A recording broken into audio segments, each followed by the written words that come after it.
quand ça arrive au niveau des feuilles. Nous allons comparer les tractions, la tige et la feuille. Les signes ne comptaient pas.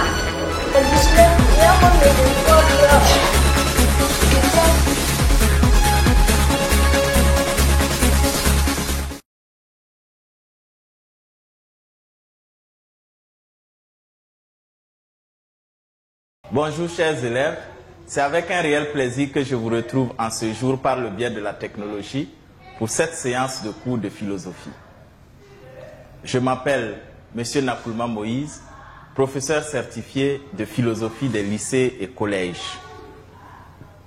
De la naissance qui intervient après 7, 8, 9 mois, à la mort où la tombe prend la forme d'une figure géométrique, en passant par l'occupation des aires géographiques, la construction et la forme de nos habitats, la délimitation des champs, on se rend compte que les mathématiques sont omniprésentes dans la réalité humaine. Cette omniprésence des mathématiques et du fait qu'elles soient transversales à toutes les époques et à la quasi-totalité des savoirs conduit la philosophie à s'appesantir sur les mathématiques. Chose surprenante, n'est-ce pas? On comprendrait volontiers que la philosophie réfléchisse sur la conscience, sur autrui, sur la liberté. Mais on comprend moins que la philosophie réfléchisse sur les mathématiques. En effet, qu'est-ce que le philosophe peut-il bien dire sur les mathématiques? Lorsque vous vous souvenez de votre cours de seconde qui portait sur l'histoire de la philosophie, vous rendrez compte que des grands noms en philosophie, comme Thalès, Pythagore, René Descartes, Leibniz, Blaise Pascal, sont aussi et surtout des grands mathématiciens. Sans oublier que la philosophie, tout comme les mathématiques, s'intéresse à la recherche de la vérité. La proximité ayant été établie, nous justifions dès lors la raison pour laquelle la philosophie réfléchisse finalement sur les mathématiques, mais aussi sur une notion voisine aux mathématiques appelée logique. Vous l'aurez sans doute deviné, le titre de notre leçon de ce jour est intitulé Logique et mathématiques.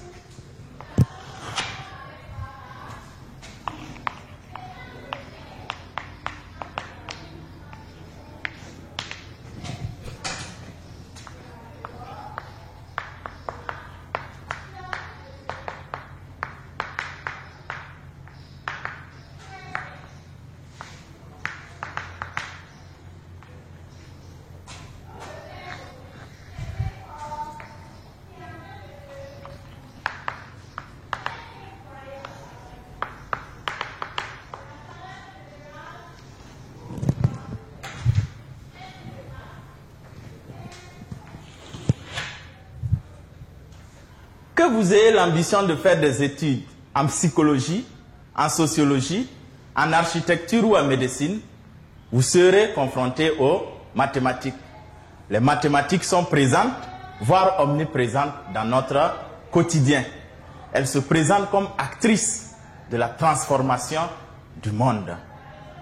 Pour éviter l'errance et l'erreur, la raison nous recommande, dans toute entreprise de recherche ou dans toute situation de communication, de nous munir d'une méthode capable de nous garantir la vérité. C'est ainsi que la logique et les mathématiques, sciences du raisonnement rigoureux, se présentent comme modèle d'exactitude, de rigueur et de précision pour toute discipline. Mais jusqu'où s'étend leur validité? Sont-elles des sciences supérieures ou universelles au point d'être exemptes de toute critique ou de toute limite? Par quel procédé la logique et les mathématiques parviennent-elles à établir la vérité? Comment pouvons-nous appréhender la logique et les mathématiques? Pour répondre à ces différentes questions constitutives de la problématique de notre leçon, nous vous proposons le cheminement suivant.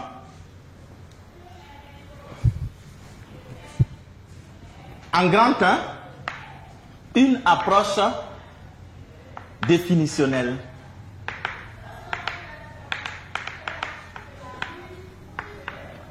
dans laquelle nous allons nous appesantir sur la définition de la logique et bien entendu sur celle des mathématiques.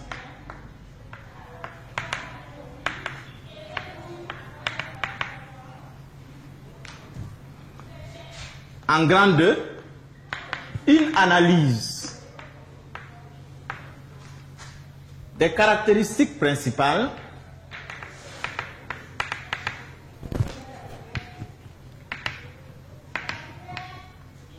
de la logique et des mathématiques.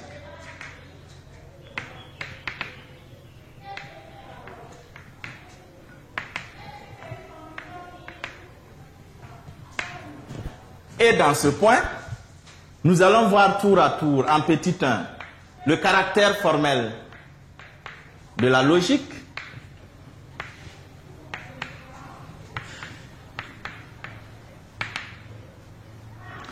en petit 2, nous allons nous intéresser aux règles de la démonstration mathématique.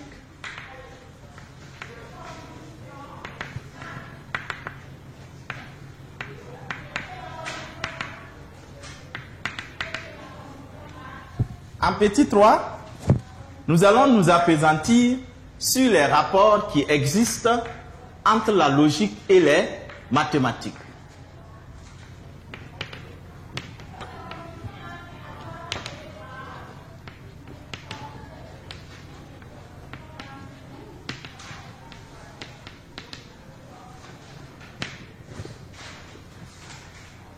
Dans la troisième grande partie de notre leçon, nous allons nous intéresser au procédé d'élaboration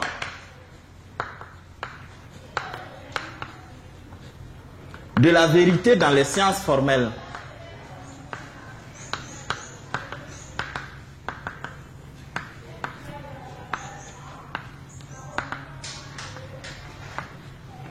Ce grand point va nous permettre d'explorer tour à tour l'analogie en petit 1, en petit 2, l'induction, en petit 3, la déduction.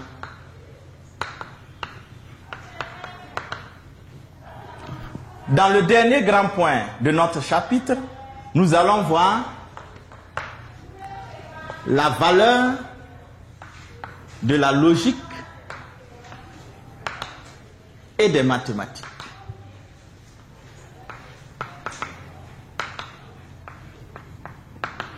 Dans lequel point seront exposés en petit 1 l'intérêt de la logique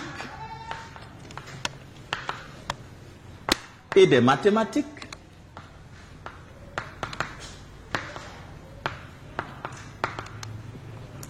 en petit 2, les limites inhérentes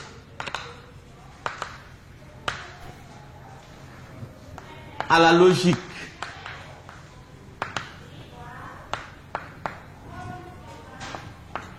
et aux mathématiques, pour enfin terminer par la conclusion.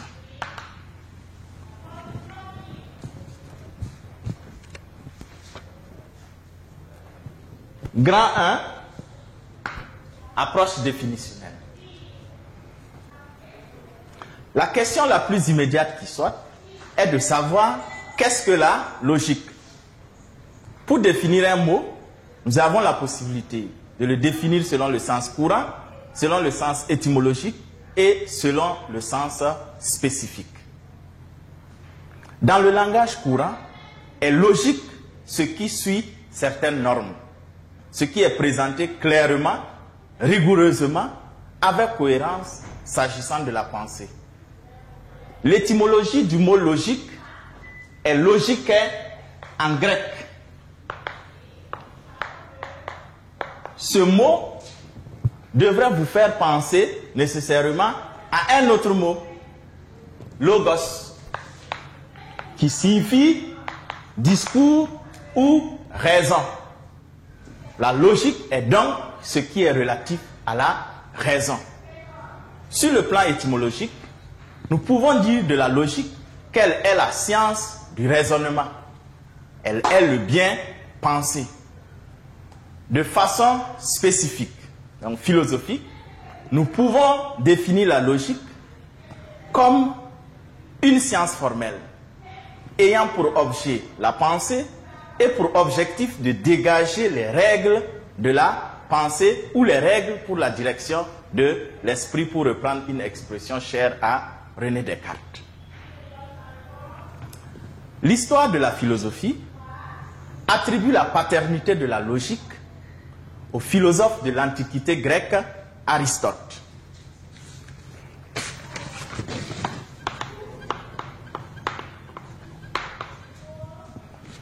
Moins 384 environ à moins 322. C'est lui qui, dans un ouvrage qui lui est attribué, intitulé Organon, présente le premier les règles et les principes inhérents à la logique. Chez Aristote, la logique se présente sous la forme de syllogisme.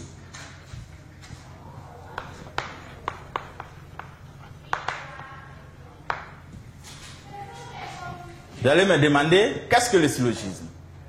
Le syllogisme se présente comme un raisonnement déductif à 3 temps, dans lequel une conclusion évidente est obtenue à partir de 2 propositions posées comme vraies au départ, appelées prémices. Vous avez déjà sans doute entendu parler de l'exemple historique que nous donne Aristote concernant le syllogisme. Cet exemple, le voici. Tous les hommes sont mortels,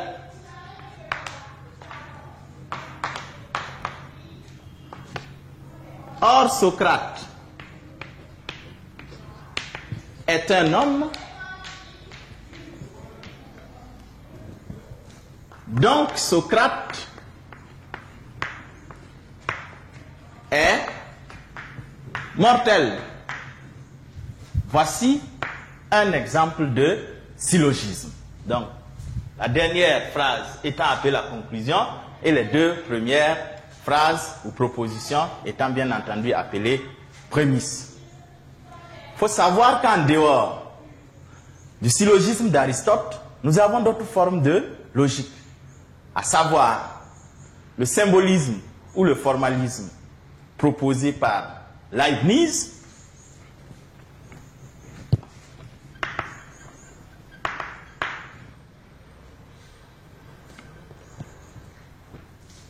qui se présente comme un raisonnement, mais à la différence du syllogisme d'Aristote, Leibniz nous recommande de substituer les propositions grammaticales aristotéliciennes par des symboles ou des variables mathématiques. En dehors, bien entendu, de ce symbolisme ou de ce formalisme de Leibniz, nous pouvons aussi évoquer, comme exemple de logique, la logique dialectique de Hegel.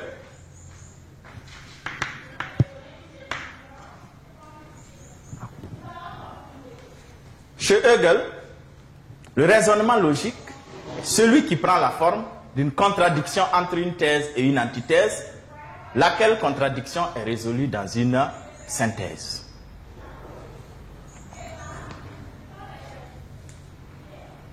Qu'est-ce que nous pouvons retenir comme définition de la logique? Nous pouvons juste retenir que la logique est une science formelle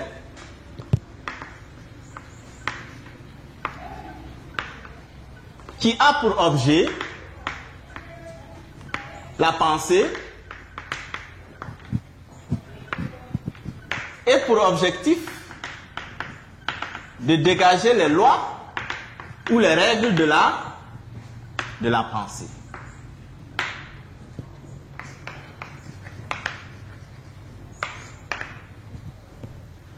Dans le vocabulaire technique et critique de la philosophie, André Lalande définit la logique comme, je cite, la science qui a pour but de déterminer, parmi les opérations tendant à la connaissance du vrai, lesquelles sont valides et lesquelles ne le sont pas. Fin de citation. Petit 2, qu'est-ce que les mathématiques? Les mathématiques se présentent comme un ensemble de connaissances abstraites qui s'appliquent au nombre, aux figures, à l'ordre, à la mesure et à l'étendue. L'étymologie du mot mathématique est mathéma en grec, qui signifie connaissance. De par sa terminologie, nous voyons que les mathématiques se présentent fondamentalement comme une connaissance. C'est pourquoi on peut définir les mathématiques comme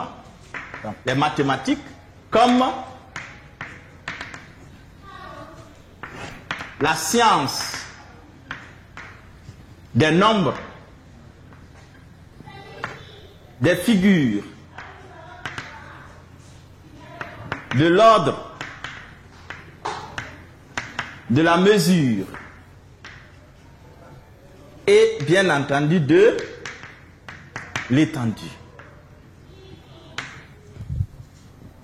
Les mathématiques se présentent donc comme la science des nombres, des figures, de l'ordre, de la mesure et de l'étendue. Les mathématiques sont un composite de plusieurs disciplines dont les principales branches sont l'algèbre et la géométrie. De nos jours, on fait la distinction entre les mathématiques pures, comme l'arithmétique, les mathématiques concrètes, comme la géométrie, les mathématiques appliquées, comme les statistiques ou la probabilité. Mais d'où proviennent les mathématiques? Face à cette question, plusieurs réponses s'offrent à nous. Il est fort probable que l'apparition des mathématiques soit concomitante avec l'apparition de l'homme qui a toujours été confronté à des problèmes d'ordre pratique dont la résolution nécessitait le développement de compétences calculatoires ou géométriques. Par exemple, les problèmes de partage des biens, problèmes de division des terres, problèmes d'échange ou de commerce, etc. Mais d'autres sources font remonter l'origine des mathématiques, soit à la civilisation babylonienne, la civilisation grecque, la civilisation égyptienne, la civilisation indienne, la civilisation arabe. Parce que dans chacune de ces différentes civilisations, on note des traces lointaines de connaissances mathématiques, à l'instar des théorèmes, des problèmes, des équations, des racines carrées, des racines cubiques, etc. Comment pouvons-nous distinguer la logique et les mathématiques des autres sciences? Autrement dit, quels sont les traits spécifiques qui permettent justement de singulariser les mathématiques et la logique? La réponse à cette question est contenue dans le deuxième grand point de notre chapitre intitulé « Analyse des principales caractéristiques de la logique et des mathématiques ».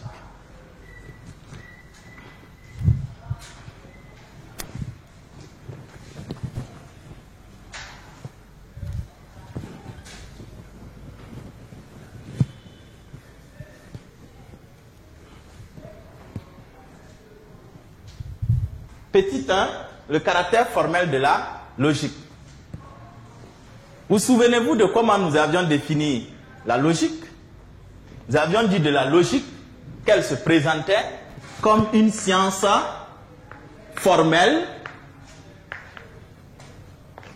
ayant pour objet la pensée et pour objectif de dégager les lois de la pensée. Attardons-nous ici sur le mot formel. Pourquoi dit-on de la logique qu'elle est formelle? La logique est formelle dans la mesure où elle ne s'intéresse qu'à la forme et à la structure du raisonnement. Ce qui intéresse le logicien, c'est l'agencement et la structuration harmonieuse des propositions afin de produire le raisonnement valide. Le logicien s'intéresse moins au contenu matériel des propositions, encore moins à leur véracité. C'est pourquoi, bien entendu, on dit de la logique qu'elle est une science dans laquelle on ne sait pas si ce que l'on dit est vrai. Pour illustrer ces propos, prenons deux exemples de raisonnement. L'exemple A, sous la forme bien entendu de syllogisme, tous les cahiers sont des tables. Or, un crayon est un cahier. Donc, un crayon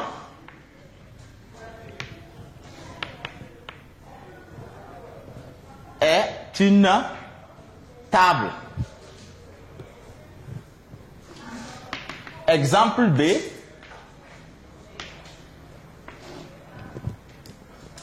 Tous les élèves sont des enfants.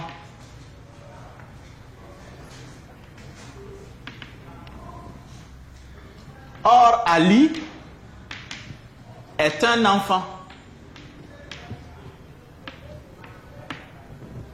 Donc, Ali est un élève.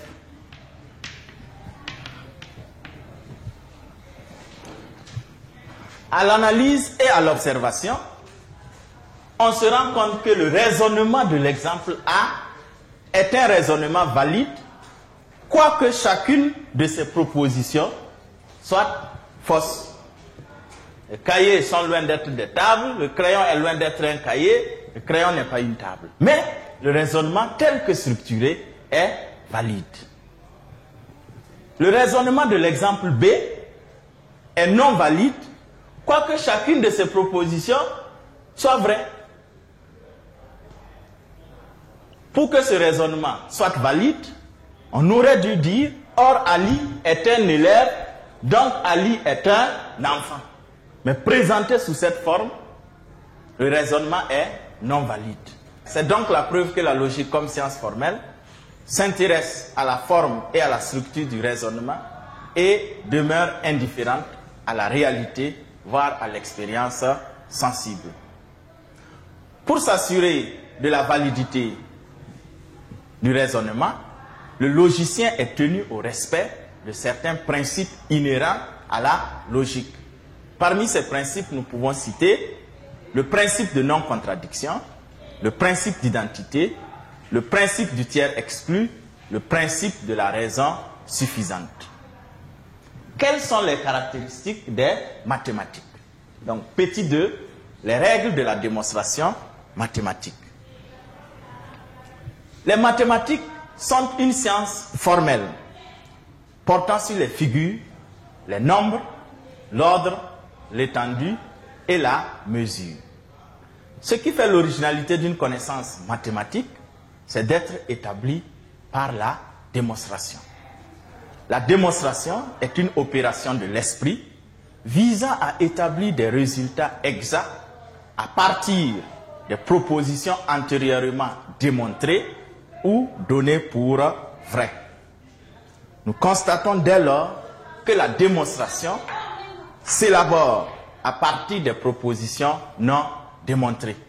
C'est ce que nous appelons axiome ou postulat.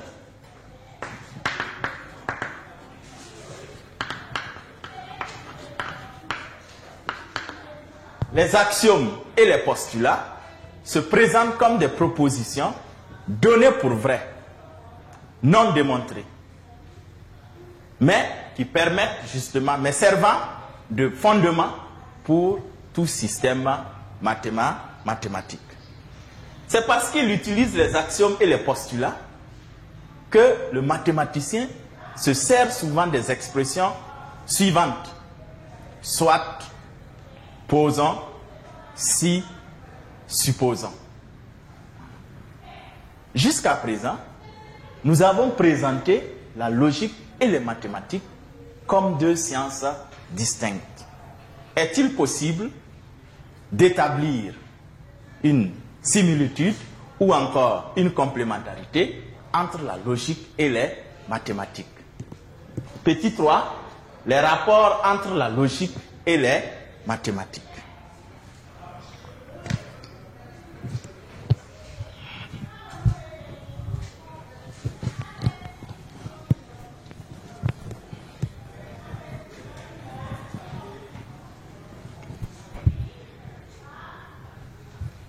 La logique réfléchit sur les lois générales de la pensée, tandis que les mathématiques s'intéressent au nombre, aux figures, à l'ordre, à la mesure ou à l'étendue.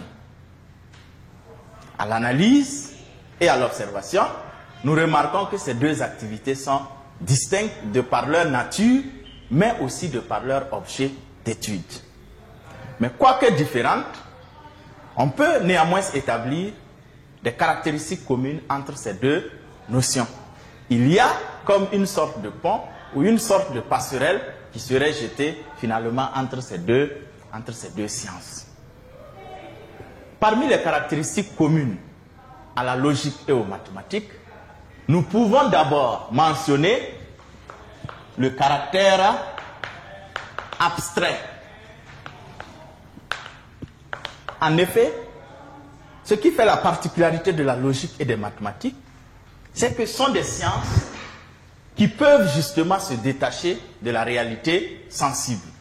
La logique et les mathématiques ont cette capacité de se détacher de la réalité sensible. Secondo, la logique et les mathématiques sont des formes de discours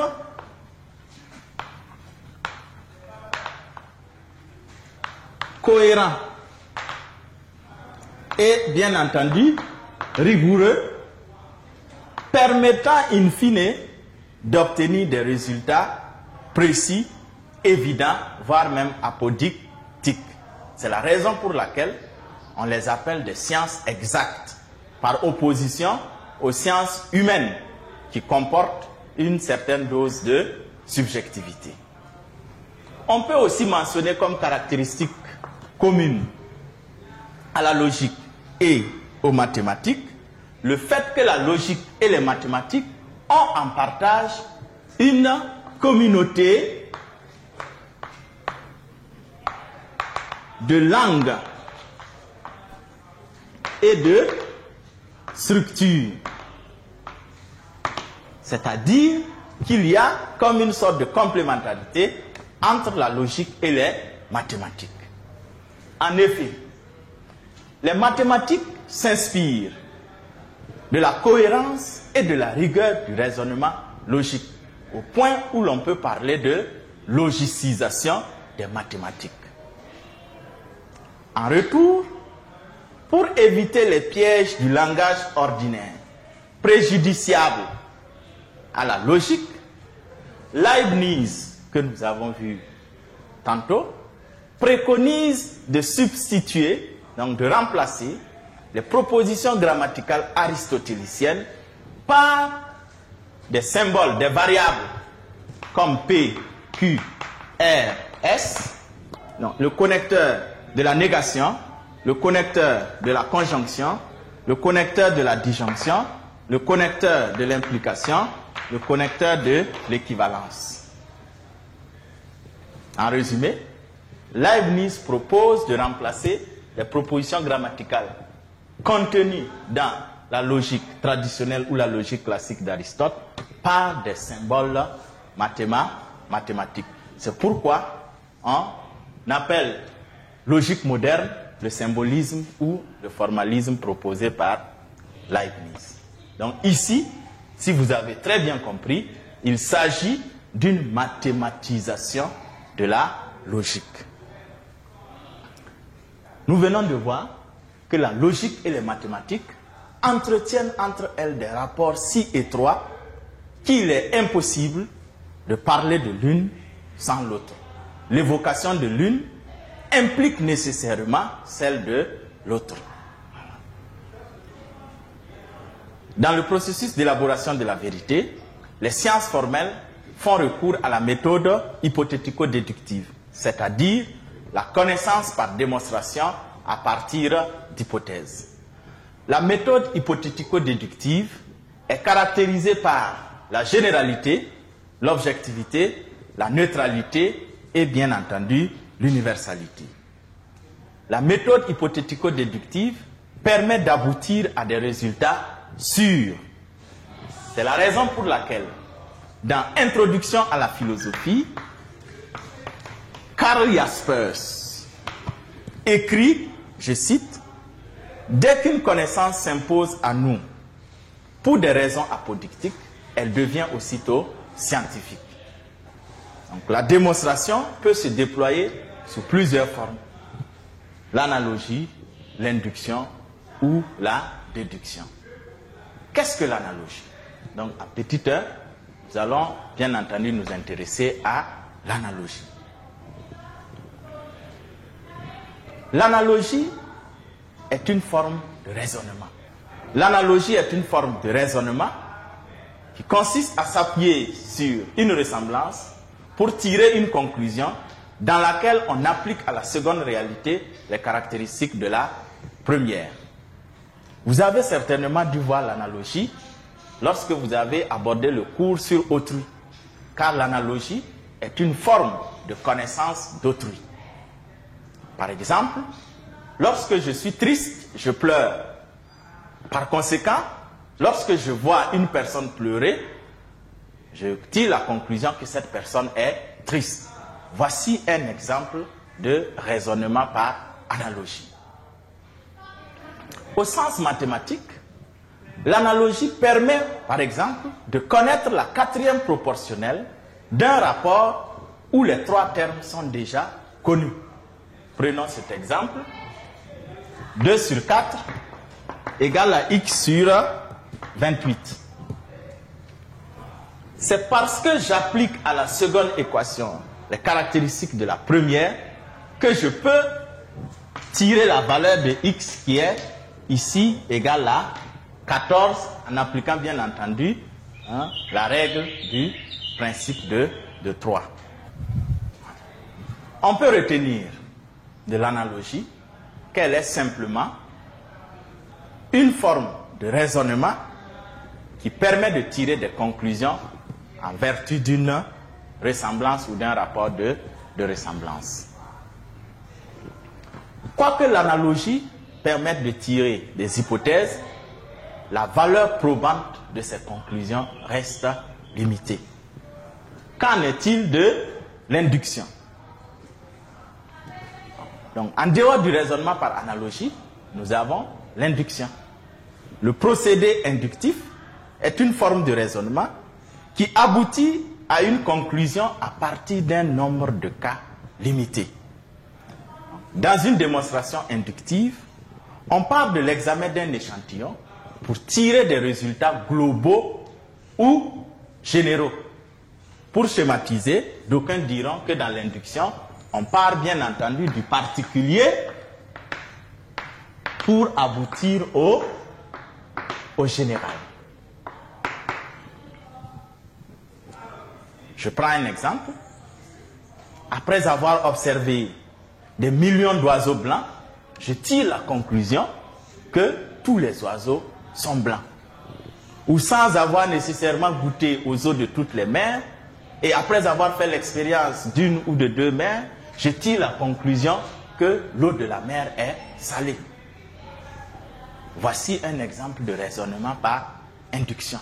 Nous voyons donc que le procédé inductif est beaucoup plus rattaché à l'expérience.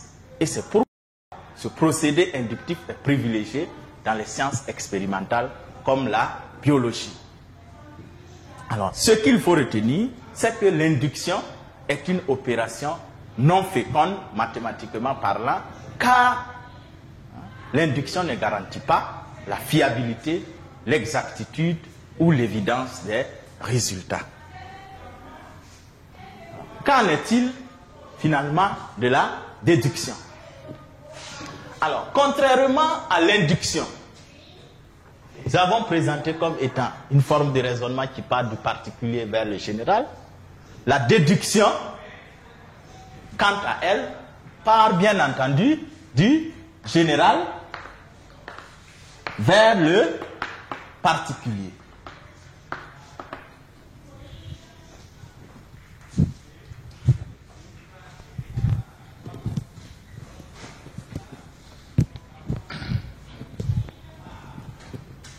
Donc, nous avons l'induction et ici nous avons la déduction. Ok. La déduction permet de tirer rigoureusement une conclusion à partir de propositions établies.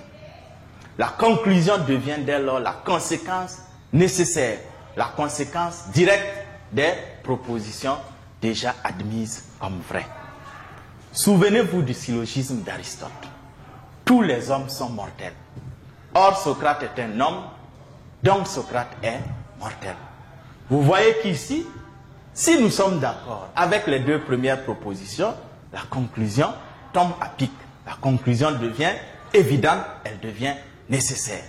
Voici un exemple de raisonnement par déduction. Donc vous voyez que la déduction, comme démarche, permet d'aboutir à des connaissances exactes, à des connaissances évidentes, et c'est pourquoi la déduction est privilégiée pour toute quête rationnelle de la vérité.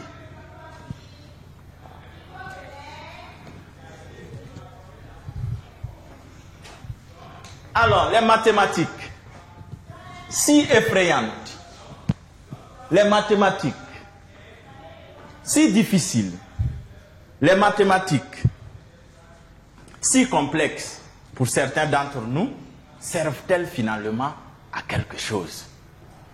Ne peut-on pas se passer des mathématiques? Peut-on faire fi des mathématiques? Pour répondre à cette question, nous allons nous intéresser à la dernière grande partie de notre chapitre intitulée Grand 4, la valeur de la logique et des mathématiques. Alors, petit 1, l'intérêt de la logique et des mathématiques. La scientificité des disciplines se mesure à l'aune de leur niveau de mathématisation. Autrement dit, plus une discipline se rapproche de la méthode hypothético-déductive, ou bien plus une discipline procède par démonstration, plus elle acquiert un certain degré de scientificité. Donc les mathématiques apportent aux autres disciplines leur rigueur, leur analyse rigoureuse, leur démonstration, mais aussi leur nombre et leur figure, ce qui permet finalement aux autres disciplines de pouvoir évaluer, quantifier, mesurer les résultats. C'est pourquoi on n'hésite donc pas à présenter les mathématiques comme un modèle, comme un idéal de vérité pour toutes les autres disciplines. Dans Organon, Aristote écrira: ce que nous appelons ici savoir, c'est connaître par le moyen de la démonstration. Je reprends: ce que nous appelons ici savoir, c'est connaître par le modèle de la démonstration. Ce qui revient à dire que tout savoir s'élabore suivant le procédé mathématique. Grâce aux mathématiques, une science comme la physique, à partir du XVIIe siècle, a pu quantifier, mesurer, évaluer ses propres résultats. Il y a donc eu cette alliance harmonieuse entre la logique, entre la physique et les mathématiques, ce qui a finalement permis à la physique de gagner une certaine crédibilité et de cesser d'être un discours purement théorique sur la nature. Le physicien italien Galilée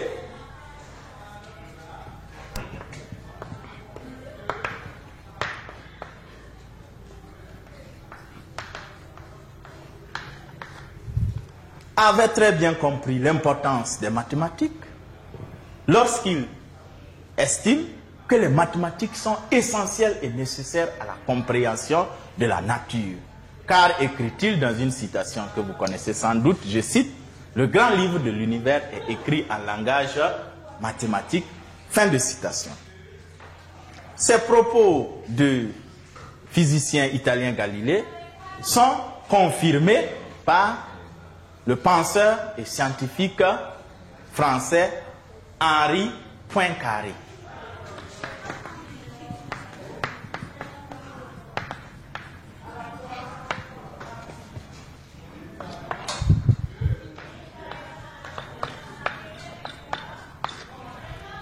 Lorsqu'il affirme que le physicien ne peut se passer des mathématiques, elles lui fournissent la seule langue qu'il puisse parler.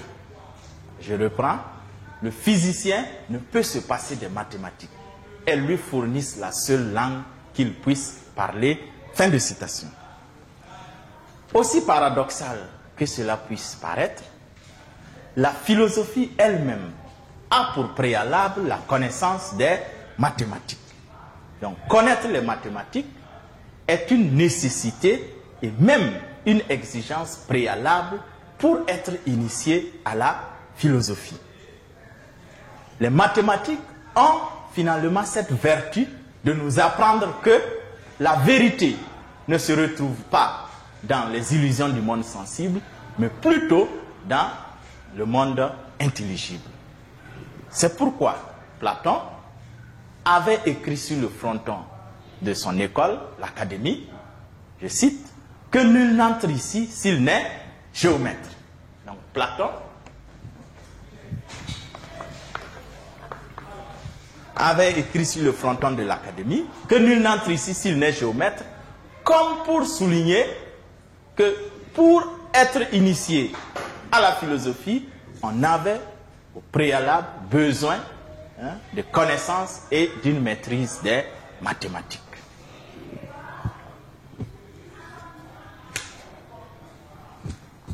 Dans la même veine, dans la même perspective, un penseur grec du nom de Isocrate de l'Antiquité dira, je cite, « Les mathématiques sont une gymnastique de l'esprit, mais une préparation à la philosophie. » Je reprends, « Les mathématiques sont une gymnastique de l'esprit, mais une préparation à la philosophie. » Comment pourrions-nous occulter l'utilité pratique des mathématiques lorsque nous voyons l'apport considérable des mathématiques dans les techniques modernes, telles les infrastructures, telles les prévisions météorologiques, telles la navigation maritime et aérienne, telles l'informatique, etc.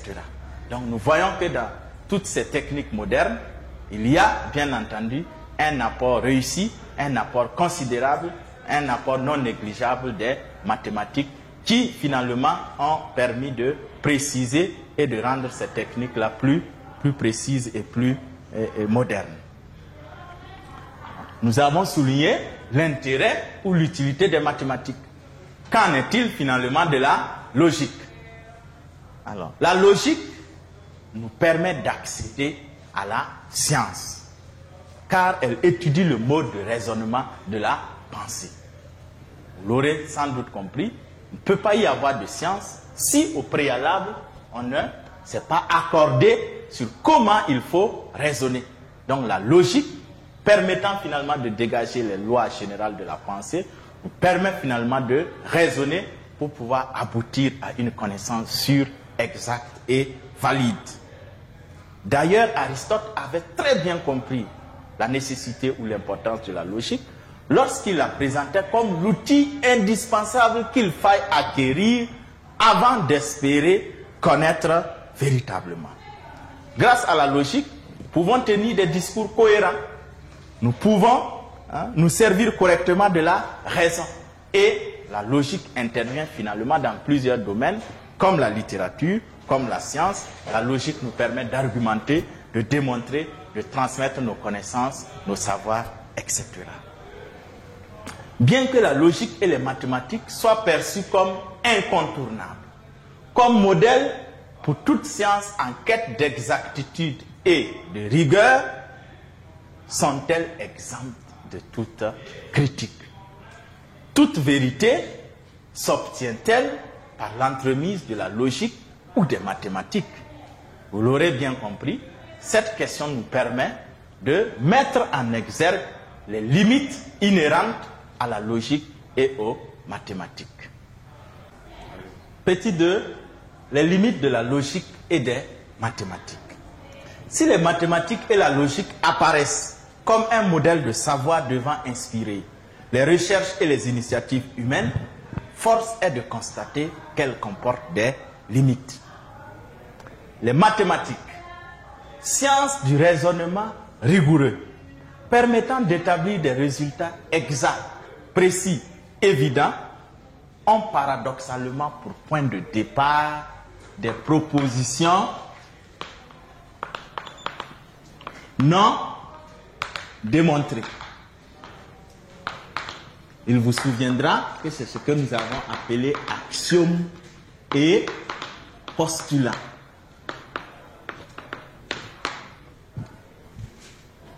En réalité, ces propositions non démontrées constituent une limite aux mathématiques. Car tout ce qui est construit comme raisonnement n'est vrai que si l'axiome ou le postulat est admis ou s'il est accepté.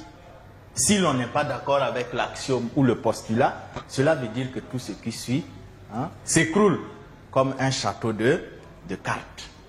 Donc l'axiome ou le postulat n'est vrai qu'à l'intérieur d'un système donné.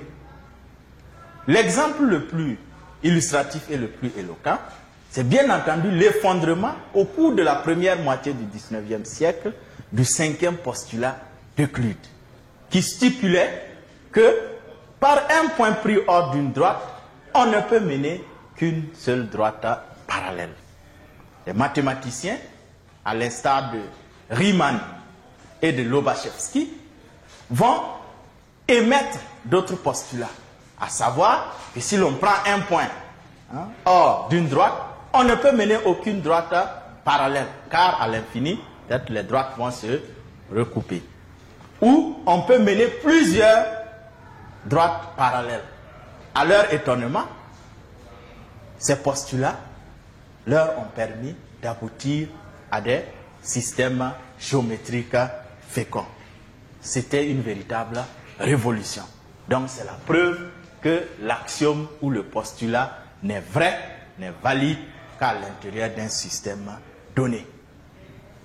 Comme deuxième limite aux mathématiques, nous pouvons bien entendu soulever le fait que les mathématiques sont incapables ou peinent à traduire certaines réalités humaines.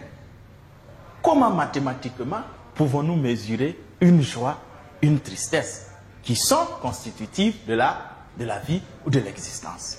Donc c'est la preuve que les mathématiques peinent à traduire concrètement certaines réalités. De même, l'âme, les sentiments, les faits psychiques échappent à toute connaissance mathématique. Donc, impossibilité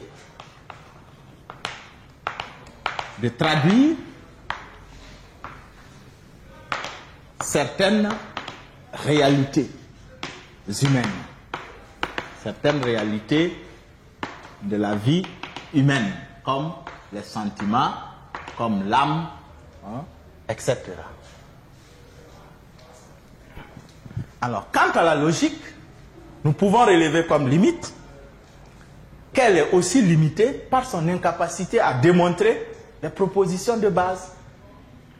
Souvenez-vous du syllogisme d'Aristote. Tous les hommes sont mortels, or Socrate est un homme, donc Socrate est mortel. Nous avons dit que la conclusion est évidente, elle est même apodictique. Mais cela n'est vrai que si nous avons accepté les deux premières propositions. Si nous remettons en cause le fait que tous les hommes soient mortels, il y va de soi que la conclusion ne soit plus valide.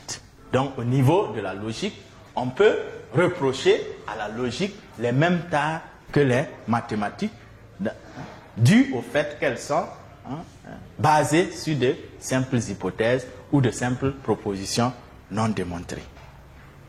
D'ailleurs, un penseur du nom de Isaac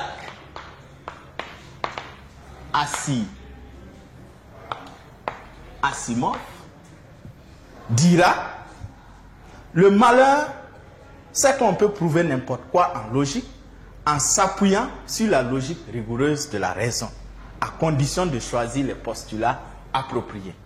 Donc je reprends. Le malheur, c'est qu'on peut prouver n'importe quoi en s'appuyant sur la logique rigoureuse de la raison, à condition de choisir les postulats appropriés.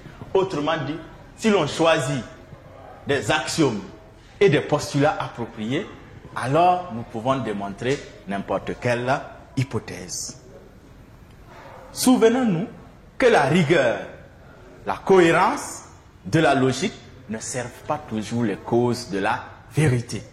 Elles peuvent servir les causes de la contre-vérité, elles peuvent servir les causes du mensonge. On peut utiliser le raisonnement rigoureux, le raisonnement logique pour justement la démagogie ou bien pour d'autres déviations de la logique comme le paralogisme ou même le sophisme.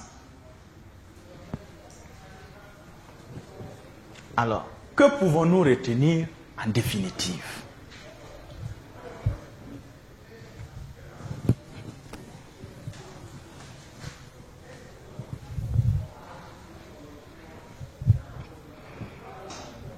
En conclusion, nous allons retenir que la logique et les mathématiques sont des sciences formelles.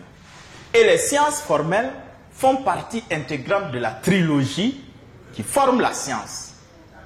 Les sciences expérimentales, les sciences humaines et bien entendu les sciences formelles. La logique et les mathématiques comme sciences formelles brillent par leur cohérence, par leur précision, par leur rigueur. Elles permettent de discipliner notre discours et elles nous permettent d'aboutir à des résultats précis, exacts. Ces deux notions sont étroitement liées. Mais pourtant, cette valeur de la logique et des mathématiques est à relativiser dans la mesure où il existe des domaines de la réalité qui échappent à la logique et aux mathématiques. Il convient donc de toujours garder à l'esprit que la logique et les mathématiques ne sont que des formes de savoir parmi tant d'autres. Pour vous permettre de poursuivre la réflexion, je vous propose les sujets suivants.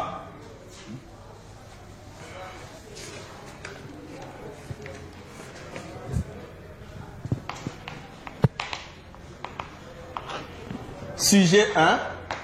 Peut-on tout mathématiser?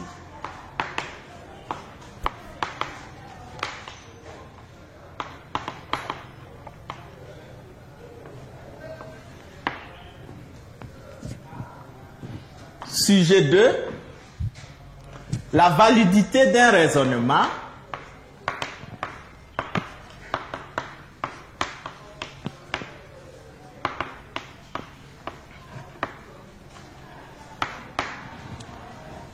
suffit-elle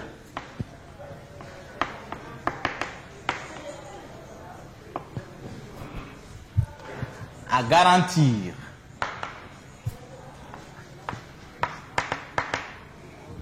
la vérité de ce qu'elle démontre?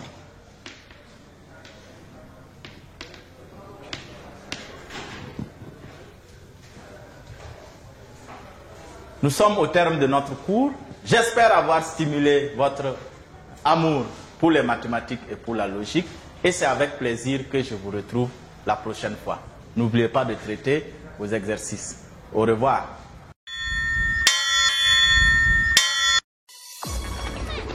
Quand ça arrive au niveau des feuilles, Nous allons comparer l'installation, La tige et la feuille. Les signes ne comptaient pas.